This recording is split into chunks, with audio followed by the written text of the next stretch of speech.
Intorno all'anno 1000, Pisa è un piccolo centro indipendente di artigiani, mercanti, contadini, guerrieri, navigatori.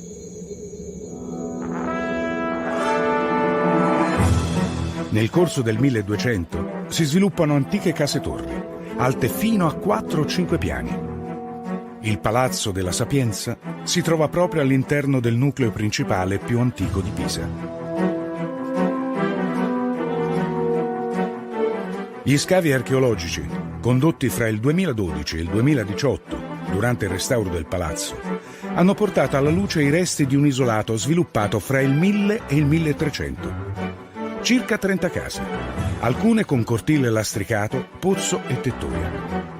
2 strade principali più ampie per il transito dei carri, lastricate con pietre e ciottoli di fiume, e un labirinto di stretti vicoli in terra battuta o ricoperti di malta.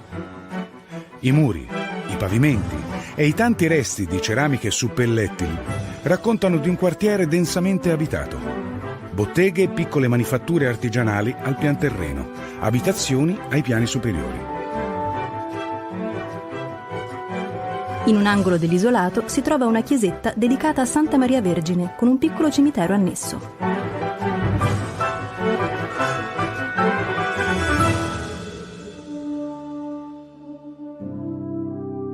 Una ventina di sepolture, per lo più scavate nella terra, di individui in salute precaria, in buona parte uccisi dalla tubercolosi. Fra cui spicca quella di un bambino di 1 o 2 anni, di famiglia prestigiosa, sepolto in un sarcofago di marmo di origini romane, risalente al II-III secolo d.C.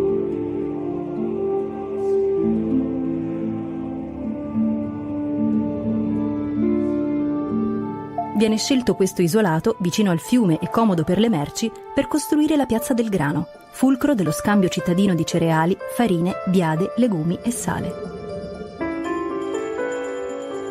Fra il 1340 e il 1345 i vecchi edifici sono comprati ed espropriati dal comune, in parte demoliti e in parte inglobati dal rettangolo irregolare della nuova struttura, progettata dall'architetto Cecco di Lemmo. Si die a maestro Cecco il di qua d'aprile fiorini 200 larghi, per sua mercede di aver fatto lo astraco della piazza, pagati in nelle sue mani, et ne carta.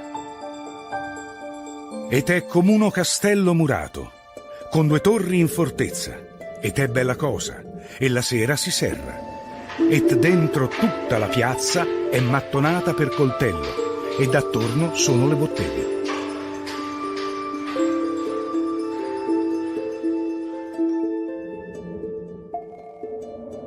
Su ciascuno dei 4 lati si trovano gli ingressi alla piazza, 3 porte carraie e un accesso pedonale.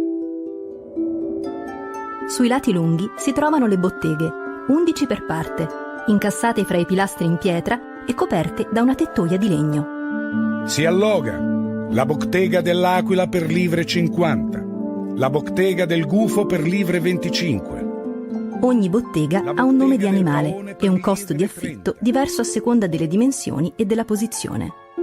La bottega della scimmia per livre 25, la bottega del gammello per livre 15, la bottega dell'orso per livre 35, la bottega del becco, ovvero leone corno, per livre 15.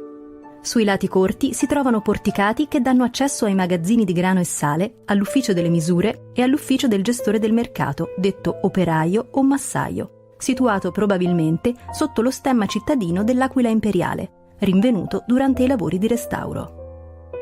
Il consiglio delibera che l'operaio, ovvero massaio della piazza del grano, sia tenuto per ciascuno monte di biada, ovvero di legumi, a ricogliere per ciascuno monte soldi 1, et che sia tenuto di fare scrivere tutta l'entrata e l'ascita della dicta piazza in uno libro proprio, scripto per gli notari, a ciò che lo comune non possa ricevere inganno. Il potere della Repubblica Pisana è in declino dopo la disfatta navale subita dai genovesi alla Meloria nel 1283. La città è comunque ancora ricca di traffici e attività, in una fase di relativa stabilità politica. I pisani ottengono da Papa Clemente VI il riconoscimento dello Studium Pisanum come studio generale. Chi studia e si laurea a Pisa ottiene la licenza ubique docendi e potrà poi insegnare ovunque.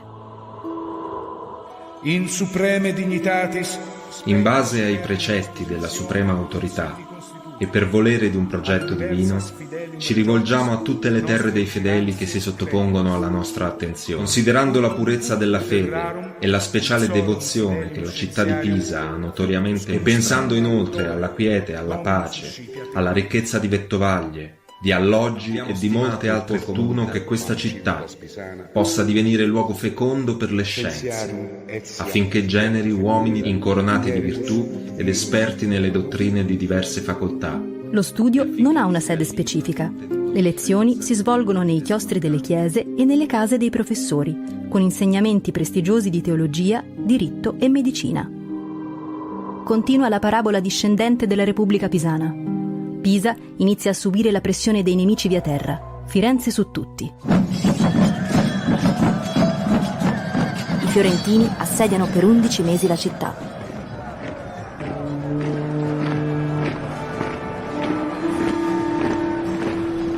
I cronisti raccontano di 4.000 cavalieri e 5.000 fanti. La città resiste a lungo e si arrende soprattutto sotto la pressione dei giochi politici. È il 9 ottobre 1406. Per Pisa si apre una fase durissima sotto la dominazione fiorentina. La città si spopola. Lo studio di Pisa rimane chiuso per quasi 70 anni.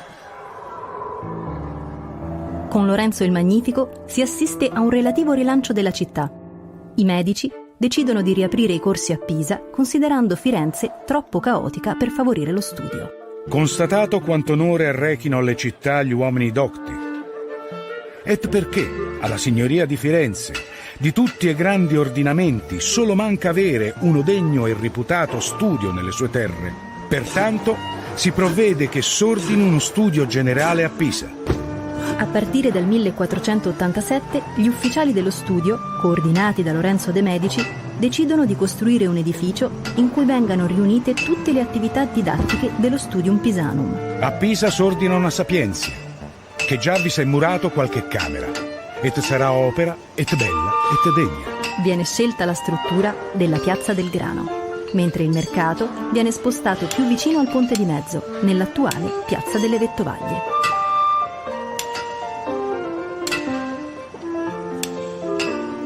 Nel progetto di riadattamento viene probabilmente coinvolto Giuliano da San Gallo, continuatore della tradizione rinascimentale di Brunelleschi e Alberti. I lavori procedono in modo discontinuo a causa di pestilenze, instabilità politica e mancanza di fondi. Lorenzo muore nel 1492.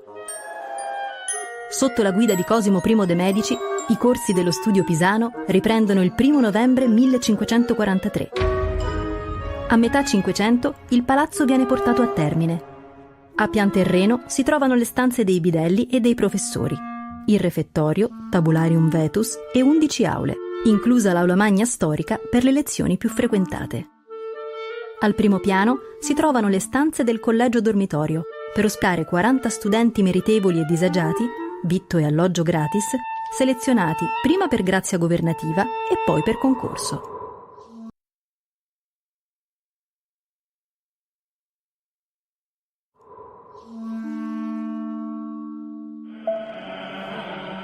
Gli incroci ereditari mandano al potere la dinastia Asburgo-Lorena. L'università ha strutture e docenti prestigiosi, apprezzati anche dai viaggiatori stranieri, ma Pisa appare in generale una città decadente agli occhi dei visitatori. Le sue belle strade sono coperte d'erba come un prato, benché la desolazione delle sue strade sia tale che in alcune delle sue vie suona perfino l'eco. I suoi 4 monumenti e la sua università le consentono di essere annoverata fra le principali città italiane.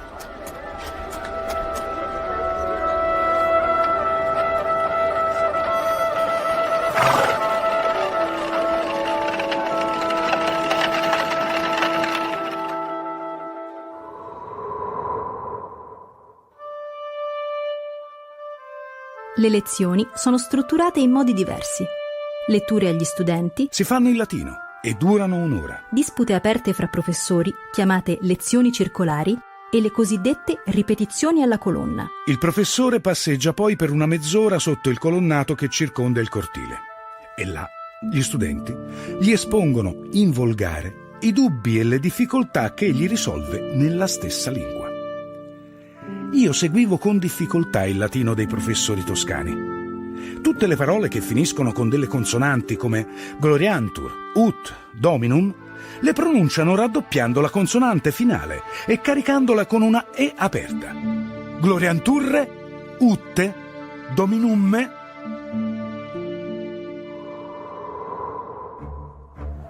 A fine Settecento, con le riforme di Pietro Leopoldo, si registra un'inversione di tendenza a Pisa.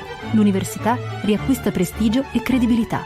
La Sapienza è il cuore della Pisa colta, nobile ed elegante. Il Granduca Pietro Leopoldo la elegge a sede di grandi festeggiamenti in onore dei reali di Napoli. Per il gran ballo organizzato nella fabbrica detta della Sapienza, era in estate ridotto il cortile ad una vastissima sala, coperta da un tetto sopra essa, espressamente costruito, onde ripararsi contro ogni vento di pioggia o altra intemperie dell'aria.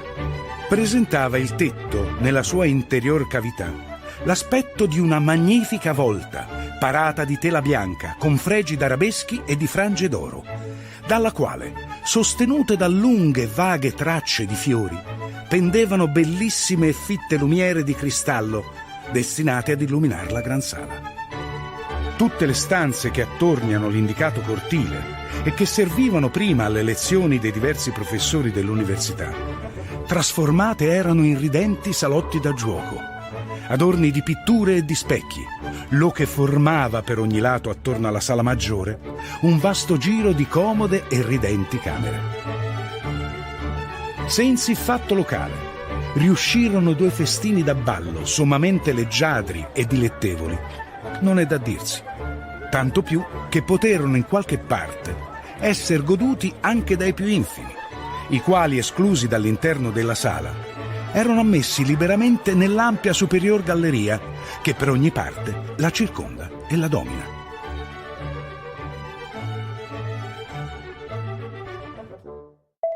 A Pasqua del 1799 la Sapienza è occupata dalle truppe transalpine fino al 27 luglio. Le lezioni sono sospese. Nell'atrio passano soldati francesi, prigionieri austriaci, truppe nazionali toscane e italiane. La detta Sapienza ha servito da alloggio alle truppe aretine, tedesche, ungheresi, russe, nostre liberatrici. La parentesi francese lascia il segno anche quando la guida del governo torna ai Lorena. L'università prende un assetto più decisamente laico. Nel 1820, al primo piano, il collegio è sostituito definitivamente dalla biblioteca universitaria, che viene ampliata e migliorata per ospitare fino a 30.000 volumi. Il 1 ottobre 1839 si apre in Sapienza la prima riunione degli scienziati italiani. Da tutta Italia e dall'Europa convergono a Pisa 450 grandi personalità del mondo scientifico. Considerata l'importanza dell'evento, il palazzo della università, senza riguardo di spesa, fu fornito di abbondante suppellettile. Il cortile e la biblioteca, aperti ai cittadini e illuminati anche di sera. È l'occasione del grande rilancio della figura di Galileo Galilei.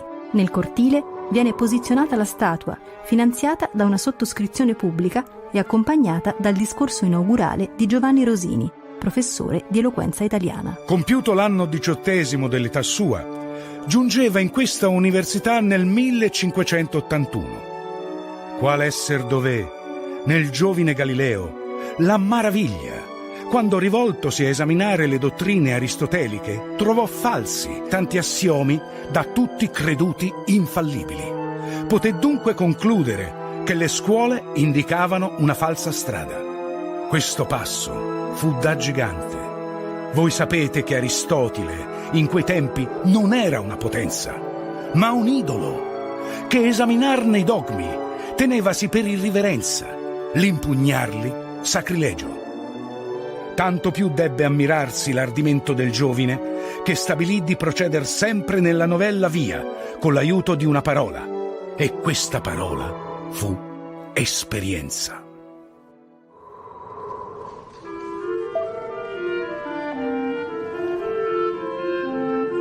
Fra gli anni 30 e 40 dell'Ottocento, studenti e docenti pisani maturano un sentimento patriottico profondo. Il 15 marzo 1848 Silvestro Centofanti muove gli animi di tutti con una lezione che spinge 2/3 degli iscritti a partire volontari per combattere contro gli austriaci. Viva l'Italia, divisa, con poche armi, vilipesa, traficcata dall'arbitrio e dalla prepotenza dei forti. Pareva essere politicamente morta. Ed ella viveva. Viveva nella coscienza delle sue glorie, nell'ingegno dei suoi figli, nel sangue dei suoi martiri, nel nome fatale di Roma, nell'anima di Pio IX. 389 studenti su 621 iscritti partono col battaglione universitario pisano verso l'avventura che si chiude nel bagno di sangue di Curtatone e Montanara.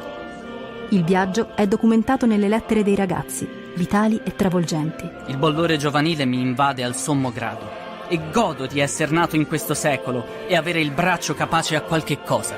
L'entusiasmo iniziale, il supporto popolare. Caro Cecco, al borgo a Buggiano abbiamo trovato d'ogni ben di Dio, in mezzo alle acclamazioni e ai gridi del popolo pistoiese. Carissimo babbo, abbiamo avuto accoglienze da non descriversi.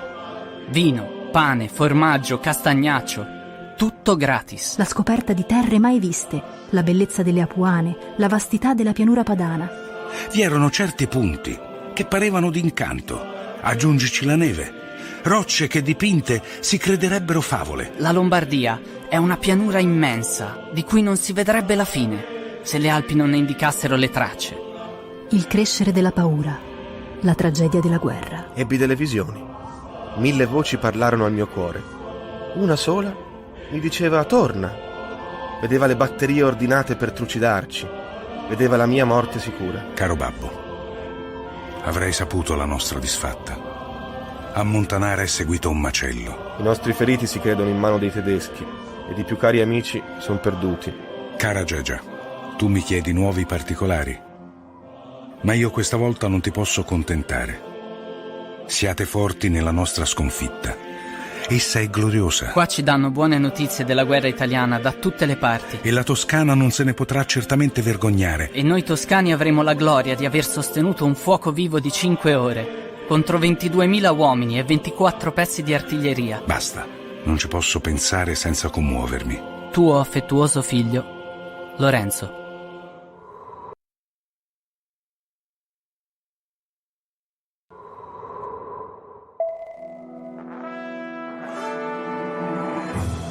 Nei primi decenni del Novecento, la Sapienza è oggetto di una trasformazione monumentale. Tutto il perimetro del palazzo è sopraelevato, inclusa la facciata sopra la biblioteca.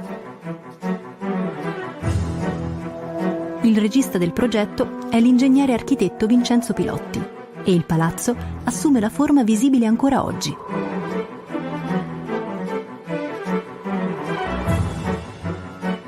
Viene realizzata l'aula magna nuova al primo piano, con echi rinascimentali e affreschi celebrativi realizzati dal pittore Adolfo De Carolis.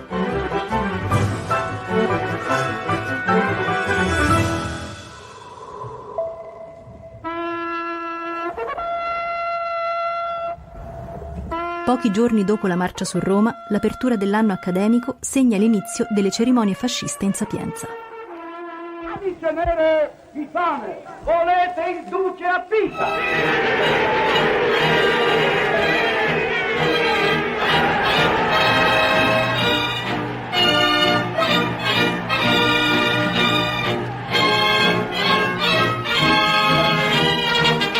In risposta alle inique sanzioni che mirano a privare l'Italia delle materie prime indispensabili alla sua legittima espansione dell'Africa orientale, il popolo tutto con plebiscitario slancio offre metalli alla patria ingiustamente boicottata. Oro, argento, ferro, tutti quei metalli che non si estraggono in quantità sufficiente dalle viscere della madre terra italiana, come per incantamento scaturiscono dalla generosità dei suoi figli. tutta Italia è mobilitata per reagire a quelle che il regime fascista definisce le inique sanzioni. A Pisa è il Palazzo della Sapienza che ospita la raccolta e la fusione delle fedi. Offrono la loro fede nuziale alla patria, che davanti all'assedio economico oppone la più implacabile delle resistenze e la più ferma delle decisioni.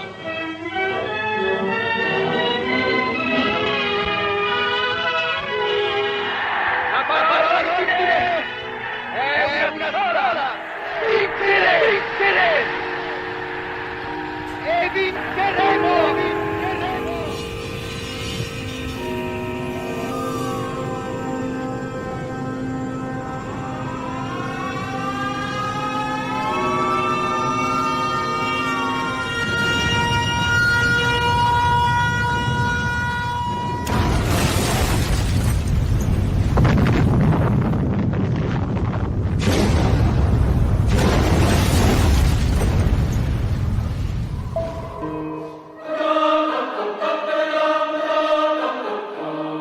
In una città prostrata dalla guerra, l'università riapre subito i battenti, a novembre 1944.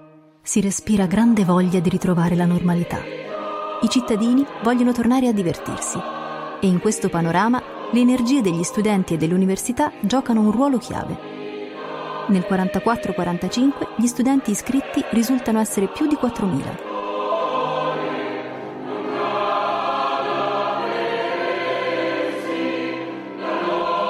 La festa delle matricole diventa un'occasione di svago per tutta la città, una sorta di carnevale fai da te, che risveglia la volontà di buon umore dell'intera cittadinanza. In migliaia si riversano per le strade, per seguire le sfilate dei carri studenteschi delle varie facoltà in processione sui lungarni.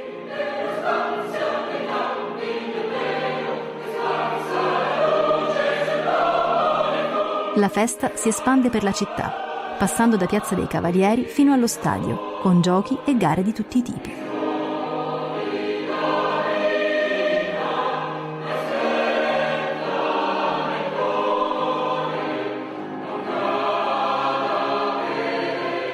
Sono anni di grande crescita per l'Ateneo. Sulla scia degli studi del premio Nobel Enrico Fermi, a Pisa apre il corso di laurea di ingegneria nucleare.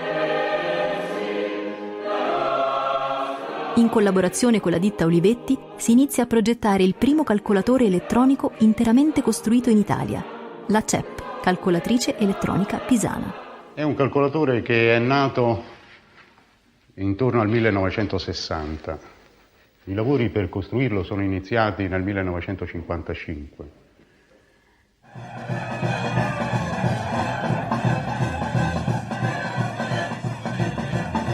Nel 1959 gli iscritti sono già 8.500. I figli della classe media premono per accedere in massa all'istruzione universitaria.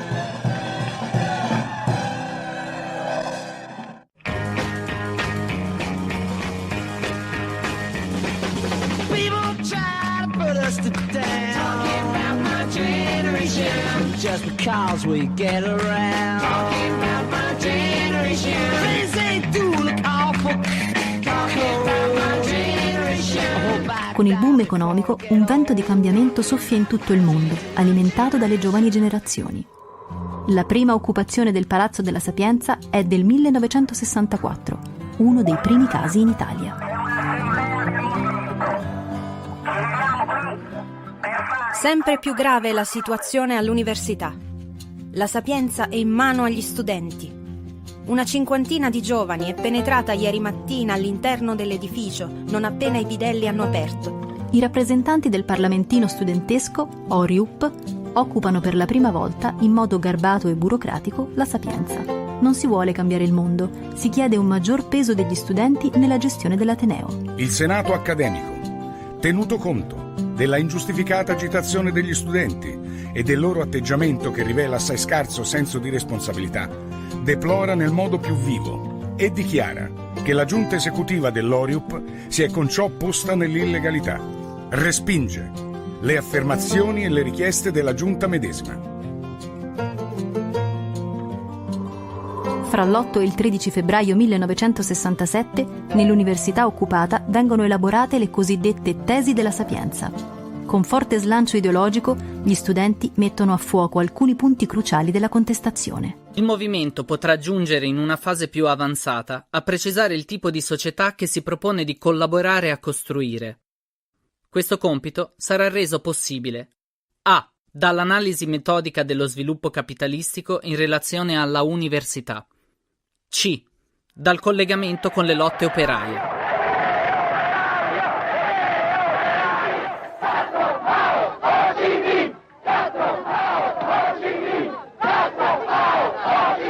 Noi riconosciamo la verità dell'Assemblea quando ha dei rappresentanti. Ma chi ve lo dice? Scusate, ma voi riconoscete la verità dell'Assemblea? Non c'è società al mondo che non abbia un rappresentante.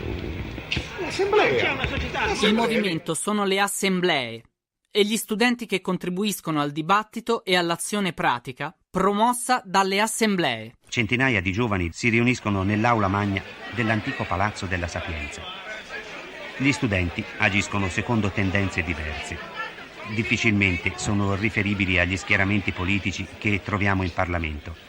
C'è nel loro modo di pensare e di agire una autonomia che a prima vista sorprende. Cacciati ieri sera verso le 22 dalla polizia, gli universitari sono rientrati stamane e al termine di un'assemblea ancor più numerosa di quella di ieri hanno deciso di occuparla di nuovo. Si pone cioè il problema del movimento studentesco come movimento politico, che non significa partito degli studenti, ma significa porsi come punto d'incontro di una serie di forze eversive, porsi cioè all'interno di uno schieramento di lotte che attaccano il sistema. A Pisa gli studenti manifestano contro la repressione.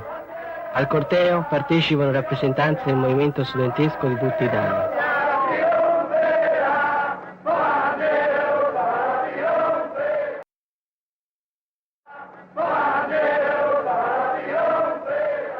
E tutto che sembrava pronto per fare la rivoluzione, ma era una tua immagine o soltanto una bella intenzione. L'università è un malato grave. Da anni serve come area di parcheggio per i senza lavoro. Ora sono in molti a chiedere più rigore, esami più severi, accessi allo studio limitati. L'università deve essere riformata e ripensata a fondo. Così com'è, non corrisponde più né alle esigenze degli studenti né ai bisogni del paese. Già 20 anni siamo qui a raccontare ai nipoti che noi buttavamo tutto in aria e c'era un senso di vittoria, come se tenesse conto del coraggio la storia.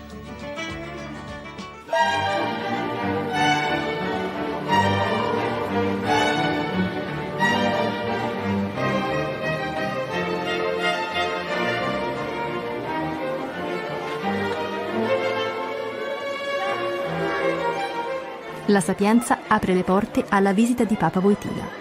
L'occasione è solenne e non è solo di circostanza. Il 22 settembre 1989 la Chiesa compie un passo importante verso la riconciliazione fra fede e scienza, verso la cancellazione definitiva della storica condanna al silenzio inflitta a Galileo Galilei il 22 giugno 1633 dal Sant'Uffizio.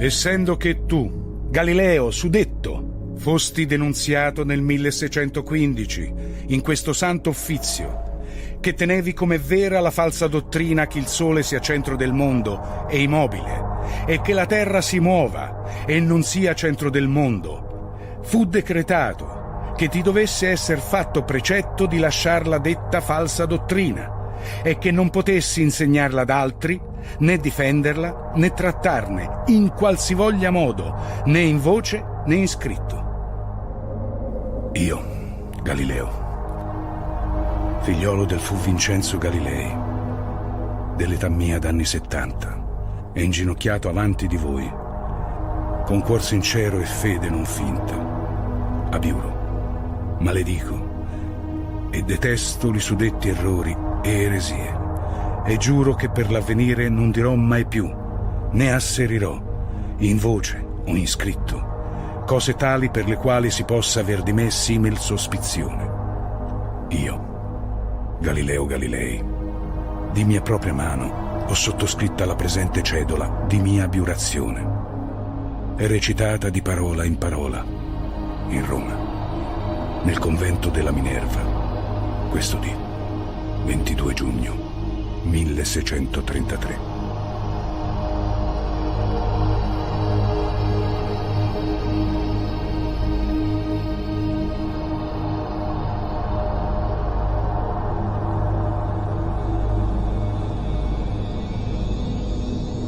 A Pisa, il Papa rende omaggio alla statua dello scienziato e dalla Sapienza la notizia fa il giro del mondo. Nella prolusione tenuta nell'Ateneo pisano, Giovanni Paolo II riconosce la grandezza di Galileo e compie un altro passo verso la sua riabilitazione, completata nel 1992. Galileo ebbe molto a soffrire, non possiamo nasconderlo, da parte di uomini e organismi di chiesa. La sua opera scientifica, improvvidamente osteggiata agli inizi, è ora da tutti riconosciuta come una tappa essenziale nella metodologia della ricerca e in generale nel cammino verso la conoscenza del mondo della natura.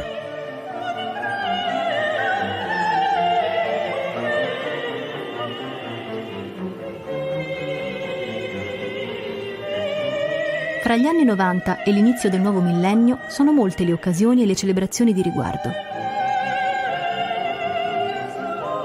Viene conferita la laurea ad honorem a grandi personalità della cultura, fra gli altri gli scrittori Vincenzo Cerami e Andrea Camilleri.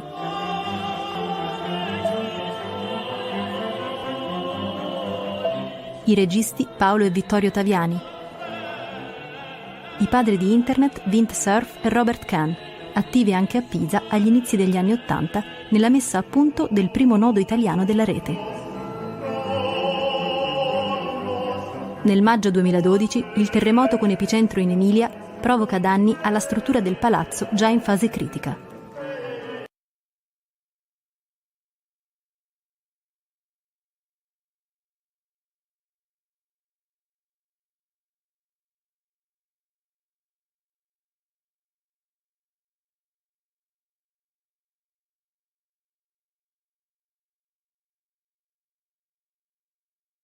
Il 29 maggio scorso, un accurtatone in Montanara dove però i volontari, anche se ci fossero, non potrebbero risolvere il problema. Si rende necessario un radicale e imponente lavoro di restauro e consolidamento.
Lo storico palazzo, che ha visto passare per 1500 anni professori, studenti, artisti, intellettuali, soldati, volontari, scienziati, governanti, cittadini, è di nuovo aperto per ospitare nuove personalità, nuove sfide, nuove occasioni storiche.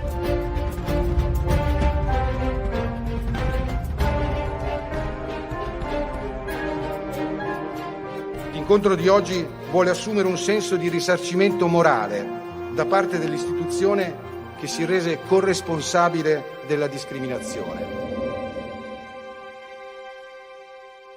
Vivere un'esistenza sociale significa vivere un'esistenza al servizio del bene comune.